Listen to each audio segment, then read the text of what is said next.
ఎప్పటినుంచో చేయాలి అనుకుంటూ చేయకుండా ఆపేసిన పనుల్లో మెయిన్‌గా మన హెల్త్‌కి సంబంధించి కొన్ని పనులైతే ఉంటాయి కదా! దాంట్లో మెయిన్‌గా ఏబీసీ అనమాట. నేను అసలు ఈ ఏబీసీ జ్యూసు బెనిఫిట్స్ తెలిసిన దగ్గర నుంచి డైలీ యూజ్ చేద్దాం అనుకున్నాను. బట్ ఇప్పటికి స్టార్ట్ చేయలేకపోయాను. మధ్యలో ఒకసారి, 2 సార్లు ట్రై చేశాను. ఇంక అంతే.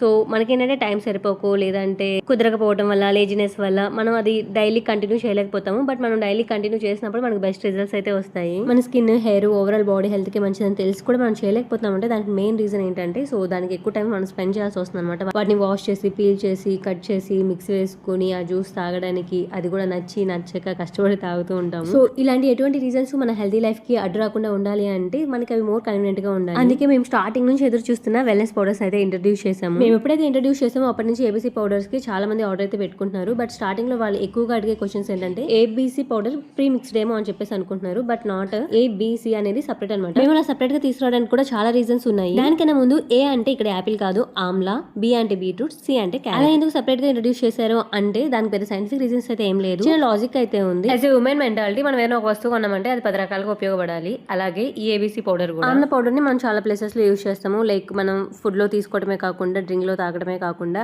ఇంకా హెయిర్ కి అండ్ ఫేస్ మాస్క్ కి వాటికి కూడా యూజ్ చేస్తాము. అండ్ బీట్రూట్, క్యారెట్ పౌడర్ కూడా అంతే. డ్రింక్స్ లోనే కాకుండా మనం ఫుడ్ ఐటమ్స్ లో కూడా యూజ్ చేసుకోవచ్చు. లేదంటే ఏదైనా రైస్ ఐటమ్ చేసుకోవడానికి, లేకపోతే దోశ మిక్స్ కానీ, ప్యాన్ కేక్ మిక్స్ కానీ, ఇలా డిఫరెంట్ ఐటమ్స్ ట్రై చేసుకోవడానికి మనకి హెల్ప్ అవుతుంది. స్పెషల్లీ కిడ్స్ కి ఈజీగా మనం ఈ ఫుడ్ ఐటమ్స్ పెట్టొచ్చు. సో ఇన్ని రకాలుగా యూజ్ చేసుకోవడానికి అవకాశం ఉన్నప్పుడు మనం స్మార్ట్ గానే ఆలోచించాలి. అండ్ ఈ హెల్దీ పౌడర్స్ అందరూ ఎఫర్డబుల్ గా ఉండాలి అండ్ అందరూ హెల్దీగా ఉండాలి అని చెప్పేసి చాలా బెస్ట్ ప్రైస్ లో అయితే ఇస్తున్నాం. వీటితో పాటు మన దగ్గర అశ్వగంధ, వీట్ గ్రాస్ అండ్ మనకి శంకు పూలు కూడా అవైలబుల్ గా ఉన్నాయి అనమాట. సో వీటి హెల్త్ బెనిఫిట్స్ అయితే ఇంకా చెప్పక్కర్లేదు. వీటి బెనిఫిట్స్ చాలా మందికి తెలిసే ఉంటుంది, కొంతమందికి తెలియకపోవచ్చు. ఒకసారి గూగుల్ అయితే సెర్చ్ చేయండి. అండ్ ఇప్పటి వరకు మీరు మనం ఫ్రీజ్ డ్రై ఫ్రూట్స్ ట్రై చేయకపోతే వెంటనే ట్రై చేయండి. మన సెకండ్ మ్యాచ్ రెడీగా ఉంది. మీరు కూడా మీ హెల్దీ లైఫ్ ని స్టార్ట్ చేయాలనుకుంటే ఇప్పుడే పర్వాల నెంబర్ కి వాట్సాప్ చేయండి. మీరు ఏమైనా డౌట్స్ ఉంటే కామెంట్ లో అడగొచ్చు. ఆర్ఎస్ మీరు ఆ నెంబర్ కి మెసేజ్ చేసినా మీ డౌట్స్ అని నేను క్లారిఫై చేస్తాను. మళ్ళీ రేపు వీడియోలో కలుద్దాం.